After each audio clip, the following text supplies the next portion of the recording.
Hello, நான் தான் Y444 பேசுறேன். சொல்லுங்க ஒயிட், எப்படி இருக்கீங்க? நான் நல்லா தான் இருக்கேன். இங்க இருக்கிற ஒருத்தனை என்னால ஒன்டாப்பே அடிக்க முடியல.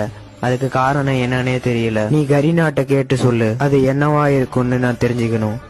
Y444 ரொம்ப திறமைசாலியான ஒரு பிளேயர். அவனால அடிக்க முடியாத பிளேயரே கிடையாது. அவன் இப்ப எந்த ஒரு பிளேயர் கூட மேட்ச் போட போயிருக்கான்? அவன் இப்ப தமிழ்நாட்டு பிளேயர்ஸ் கூட மேட்ச் போட போயிருக்கான். அங்க இருக்க பிளேயர்ஸ் தான் அவனால அடிக்க முடியலன்னு சொல்றான் அவன்.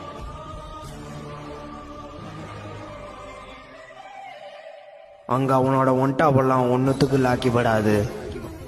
எதனால? அங்க அவனை இருந்து திருப்பி நம்ம சர்வருக்கே வர சொல்லு. நான் வரமாட்டேன். எதனால அவனை என்னால அடிக்க முடியலன்னு மட்டும் எனக்கு சொல்லுங்க. அழுத்தி புடி. என்னது அழுத்தி புடியா? ஓ நோ, அவங்களோட அழுத்தி புடி முன்னாடி உன்னோட ஒன்டாப் வேலைக்கு ஆகாது. நான் ஒரு முடிவு கட்டாம வரமாட்டேன். அந்த அழுத்தி புடியா இல்ல அந்த ஒன்டாப்பான்னு